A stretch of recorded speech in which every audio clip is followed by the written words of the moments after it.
ते शेणाच काय करतो आपण? काय नाही उकंड्यावर फेकतो.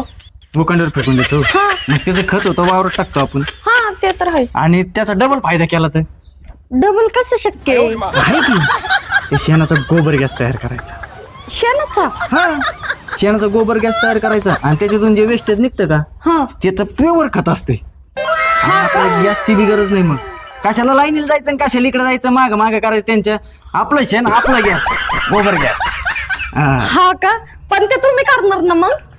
आता काय तुझ्यासाठी करावं लागतंय. हा मी नाही करणार, नाही तर गपचूप जाऊन टाक्या. नाही नाही नाही मी करतो ना. मी ते सगळं गोबर गॅस तयार करेन, सगळं शेणकूर काढीन त्याच्यात वतीन आणि आई तर तुला असं पाईपने डायरेक्ट किचन मध्ये गॅस. जमन ना. बरं होईन बाई. भुकेले राहावं पण लागणार नाही. किती वेळ झाला मी तुमची वाट बघत हा ना, बसले. तुला चुलीवर ते स्वयंपाक जमत नाही काही मग मी काय पडन ना असं थोडी ना मी चुलीवर करणार का? नाही नाही मी माझी जन्मत नाही केलं माझ्या बाबाच्या घरी आणि तुमच्या इथं करू बाई. नको करू मी करीन.